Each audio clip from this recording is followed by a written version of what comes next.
Okay class 11th, अब हम अपने जैव अणु वाले चैप्टर का नेक्स्ट टॉपिक स्टार्ट करेंगे, दैट इज लिपिड्स, वसाएं। लिपिड्स का शाब्दिक अर्थ ही वसा होता है, फैट होता है इसका मतलब। और लिपिड्स क्या होते हैं? ये होते हैं वसीय अम्लों के esters, they are the esters of fatty acids, right. कैसे बनते हैं? ये बनते हैं अल्कोहल और फैटी एसिड्स के बीच में एस्टर बॉन्ड्स के द्वारा। इन अल्कोहल ग्लिसरॉल ले लीजिए, राइट। ग्लिसरॉल और फैटी एसिड्स के बीच में क्या बनेंगे? हमारे पास एस्टर बॉन्ड बनेंगे और इसके साथ साथ एक वाटर का अणु जो है वो मुक्त हो जाता है और इनकी कंडेंसेशन रिएक्शन से, इनके सघनन क्रिया से हमारे पास लिपिड्स का निर्माण होता है। यहाँ पर ये जो आपको बनाया गया है, ये बनाया गया है ग्लिसरॉल, राइट।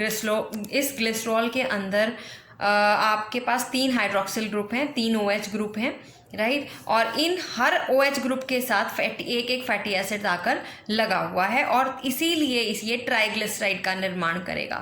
ट्राई का मतलब हर हाइड्रोक्सिल ग्रुप के साथ एक फैटी एसिड आके अटैच हो जाएगा। अगर केवल एक OH ग्रुप के साथ एक फैटी एसिड आकर अटैच होगा तो वो मोनोग्लिसराइड होते हैं, इसी तरह से डाइग्लिसराइड, और अगर तीनों पे अटैच होगा तो ट्राइग्लिसराइड्स बनेंगे, राइट। अब मैं आपको इसको इसमें बना के जो है दिखाती हूँ।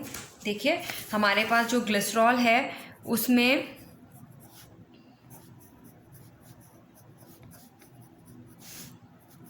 तीन OH ग्रुप होते हैं, ठीक है। और इसके साथ, इस OH ग्रुप के साथ फैटी एसिड्स ने आके अटैच होना है। फैटी एसिड में लॉन्ग चेन ऑफ हाइड्रोकार्बन है, लॉन्ग चेन ऑफ हाइड्रोकार्बन हम R के साथ रिप्रेजेंट कर सकते हैं, राइट। हमें यहाँ पे रटने की ज़रूरत नहीं है, हम जस्ट उसको R के साथ रिप्रेजेंट करेंगे, a long chain of hydrocarbon. और उसके एक सिरे पर क्या लगा रहता है? उसके एक सिरे पर COOH ग्रुप लगा रहता है।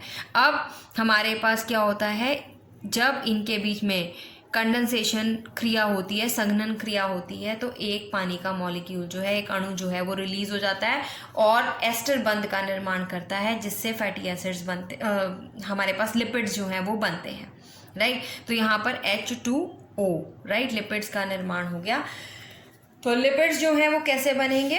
अल्कोहल और फैटी एसिड्स के बीच में कंडेंसेशन रिएक्शन होगी और वाटर का एक मॉलिक्यूल रिलीज होगा और इनकी इस क्रिया को हम कंडेंसेशन रिएक्शन कहेंगे।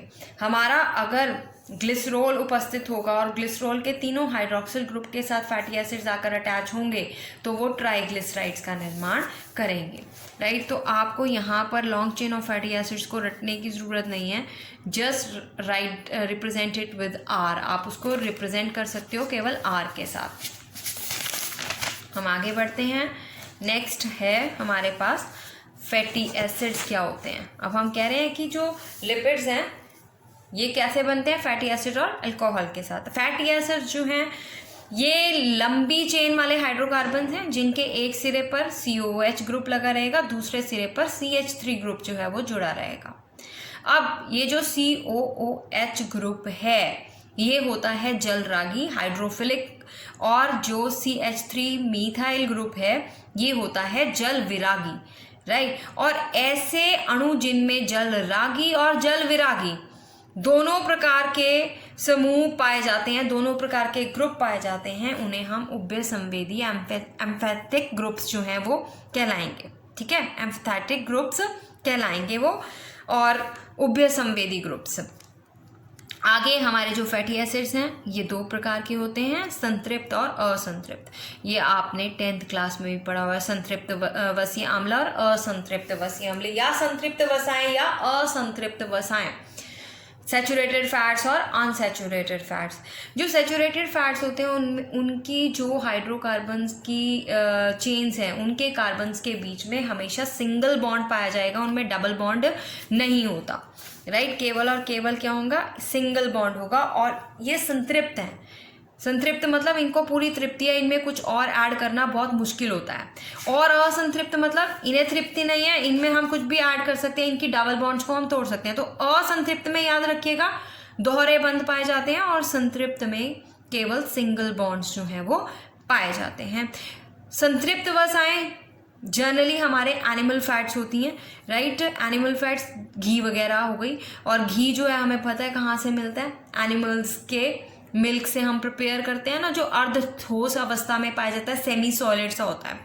और जो असंतृप्त वसाएं होती हैं ये प्लांट्स से मिलती हैं, जो वनस्पति तेल हैं। जैसे आपने सनफ्लावर ऑयल सुना है, तो सनफ्लावर के प्लांट से वो प्राप्त होते हैं, राइट। अब हमारे पास आगे इनके डिफरेंसेस आपको दिए हुए हैं, संतृप्त और असंतृप्त वसाओं के। ये जो मैंने टिक किए हैं ये आप लर्न कर लीजिएगा। देखिए 4 टिक किए हैं। इसमें देखो श्रृंखलाओं के सभी कार्बन एकल बंध द्वारा जुड़े रहते हैं, इसमें क्या होता है, दोहरे बंधों के द्वारा जुड़े होते हैं। ये जनरली स्ट्रेट चेन्स होते हैं, और जहाँ पर यहाँ पे जहाँ डबल बॉन्ड पाए जाते हैं वहाँ से ये मुड़े हुए होते हैं। फिर मेन पॉइंट देखिए, इनका गलनांक अधिक होता है, इनका मेल्टिंग पॉइंट ज़्यादा है, और इसीलिए ये रूम टेम्परेचर पर सामान्य ताप पर अर्ध ठोस अवस्था में पाए जाएंगे। इनका गलनांक बहुत कम है, मेल्टिंग पॉइंट कम है, इसीलिए ये सामान्य ताप यानी कि रूम टेम्परेचर पर तरल अवस्था में पाए जाते हैं, राइट। यहाँ पर हमारे पास फैटी एसिड्स के जो संतृप्त और असंतृप्त हैं वो खत्म होते हैं। मैं अब आके ले रही हूँ लिपिड्स का क्लासिफिकेशन, राइट। अब देखिए जितना बताऊंगी केवल उतना करना है, एक्स्ट्रा करने की ज़रूरत नहीं है। मैं वो चीज़ कवर करूंगी जो आपके एनसीईआरटी में गिवन है, राइट। अब आ जाइए, लिपिड्स को हम क्लासिफाई करते हैं 3 पार्ट्स में। इनमें सरल लिपिड्स आते हैं, संयुक्त होते हैं, और व्युत्पन्न, right, that is derived lipids, right. अब जो सरल और सिंपल लिपिड्स हैं हम वो लेंगे पहले। सरल लिपिड्स आगे फिर 2 पार्ट्स में डिवाइड होते हैं बेटा। इनको हम लेंगे न्यूट्रल फैट्स और waxes, natural waxes. Neutral fats या फिर जिसे हम सत्य उदासीन वसाएं कहते हैं, ये कैसे बनते हैं? ये वाले जो फैट्स हैं ये बनते हैं ग्लिसरॉल से। इसमें कोई भी अल्कोहल ना होकर केवल और केवल क्या होती है, ग्लिसरॉल होती है। ये नहीं कि कोई भी अल्कोहल होगी, केवल और केवल ग्लिसरॉल और फैटी एसिड्स के एस्टर्स हैं। यहाँ पर देखो ग्लिसरॉल ही मेंशन होगा। यहाँ पर अगर हम सिंपल, जनरल, ट्रू या न्यूट्रल फैटी एसिड्स की बात करेंगे तो वहाँ पर ग्लिसरॉल मेंशन होगा, राइट। तो ग्लिसरॉल और फैटी एसिड्स के एस्टर्स होते हैं ये।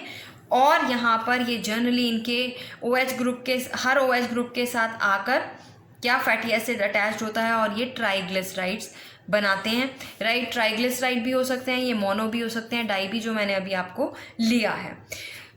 ये जो हमारे पास सामान्य वसाएं हैं ये रंगहीन होती हैं, गंधहीन होती हैं, स्वादहीन होती हैं। रंग भी नहीं होता, स्मेल भी नहीं होती, स्वाद भी नहीं होता एज सच कुछ। परंतु जंतु वसा और पादप वसाओं में कुछ रंग, गंध और स्वाद पाया जाता है। घी का तो खुशबू आती है ना घी में से, तो कुछ हद तक जंतु वसा और पादप वसाओं में रंग, गंध और स्वाद पाया जाता है। नेक्स्ट है प्राकृतिक मोम, नेचुरल वैक्स। जब हम नेचुरल वैक्स की बात करते हैं, इसमें हमारे पास क्या क्या आ सकता है, किस तरह की वैक्स आ सकती है। जो वैक्स होते हैं, अभी हमने ऊपर देखा कि जो सामान्य या उदासीन वसाएं हैं वो तो ग्लिसरॉल और फैटी एसिड्स के एस्टर्स हैं। यहाँ पर ग्लिसरॉल को छोड़कर कोई भी और अल्कोहल और संतृप्त वसीय अम्ल, ग्लिसरॉल को छोड़कर कोई भी अल्कोहल होगी और संतृप्त वसीय अम्ल होंगे तो वैक्स बनेगा, नेचुरल वैक्स बनेगी। और ये जो वैक्स है ये जल में अघुलनशील होती है, राइट। और इनका गलनांक जो है वो 60 to 100 डिग्री सेल्सियस होने के कारण ये अर्ध ठोस अवस्था में पाए जाते हैं, राइट। अब हमारे पास आके हैं, अगर हम वैक्स की बात करें तो लेनोलिन वैक्स जो है इसे वूल वैक्स भी बोलते हैं। जनरली ये कहाँ पाई जाती है, ऊनी बालों वाले स्तनियों के तेल से बना होता है ये वैक्स। एयर वैक्स हमारे कान के अंदर भी पाई जाती है। मधुमक्खी जो है उससे भी मोम प्राप्त होता है। मधुमक्खी से शहद के साथ साथ मोम भी प्राप्त होता है। मधुमक्खी का जो छत्ता होता है ना वो उस पर्टिकुलर वैक्स से ही बना होता है जो हमारे पास मतलब मधुमक्खी बनाती है, राइट। तो मधुमक्खी के एब्डोमेन में ग्रंथियां होती हैं जो वैक्स का स्रावण करती हैं, उसे बी वैक्स भी बोलते हैं, राइट। तो इसके अंदर जब हम वैक्स की बात कर रहे हैं लिपिड्स के अंदर, तो यहाँ पर ये सारे वैक्स आएंगे। लेनोलिन वैक्स आएगा, एयर वैक्स आएगा, मधुमक्खी का वैक्स आएगा, सुबेरिन वैक्स जो वृक्षों की छाल से मिलता है। पादप मोम, ये पादपों के वायवीय भागों पर एक जलरोधी आवरण बनाते हैं। जनरली उन प्लांट्स के ऊपर होते हैं जो पानी में पाए जाते हैं, क्योंकि पानी जो है जैसे ही वो अगर हमारे टिश्यूज़ को टच करेगा तो टिश्यू जो है उसमें रोटन हो जाते हैं, सड़ने लग जाते हैं पानी में, राइट। ऊतक वाला भाग जो है प्लांट्स के ऊतक सड़ने लग जाएंगे अगर वो। अब जितने भी हमारे पास एक्वाटिक प्लांट्स हैं जो जल में रहते हैं, उनकी पत्तियों के ऊपर वैक्सी कोटिंग होती है जो एक्चुअली में प्लांट्स को बचाती है फ्रॉम उसको रोटन होने से, ठीक है, उसको गलने से बचाती है। तो मोम का कार्य क्या है? शरीर को पानी के लिए प्रतिरोधक बनाते हैं, त्वचा एवं बालों को स्नेहक मतलब मुलायम रखते हैं और सुरक्षित रखते हैं, राइट। इस वैक्स के अंतर्गत मैं आपको बता दूं, क्लियर कर दूं, हमारा पैराफिन वैक्स नहीं आता, राइट। पैराफिन वैक्स जो है वो एक अलग है। लिपिड्स के अंतर्गत हम जो वैक्स पढ़ते हैं, जो मैंने अभी आपको बताया, केवल वही वैक्स आते हैं, ear wax, bee wax, lanolin wax, right, और प्लांट्स वैक्स। नेक्स्ट हमारे पास है कंपाउंड लिपिड्स। कंपाउंड के नाम से ही क्लियर है बेटा। कंपाउंड मतलब इसमें हमारे पास लिपिड्स के साथ साथ अल्कोहल और फैटी एसिड्स के अलावा और दूसरे ग्रुप्स भी पाए जाते हैं, राइट। इसमें हमारे पास फॉस्फोलिपिड्स, ग्लाइकोलिपिड्स, लिपोप्रोटीन। फॉस्फोलिपिड्स इसमें क्या होगा? फॉस्फेट मिलेगा। ग्लाइकोलिपिड्स में कार्बोहाइड्रेट्स मिलेंगे और हमारे पास लिपोप्रोटीन में क्या होगा? प्रोटीन जो है उपस्थित होगा, राइट। बस इसमें आप इतना ही करिए। फिर उसके बाद मैं आपको डिराइव्ड लिपिड्स के बारे में बता देती हूँ बच्चे। डिराइव्ड लिपिड्स जो हैं,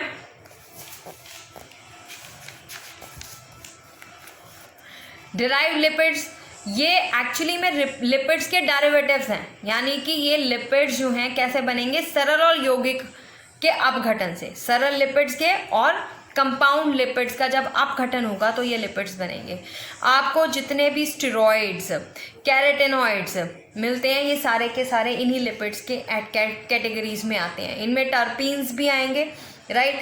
और इनमें टर्पीन्स के अंतर्गत हम क्या क्या आता है, इसके अंतर्गत सिंपल जो एग्जांपल आपको जो याद करने हैं वो आएंगे स्टेरॉल्स, कोलेस्ट्रॉल हमारा, राइट, जो हमारी बॉडी में बनता है, स्टेरॉयड हार्मोन्स, और फैट सोल्यूबल विटामिन्स। विटामिन दो तरह के होते हैं, water soluble and fat soluble vitamin.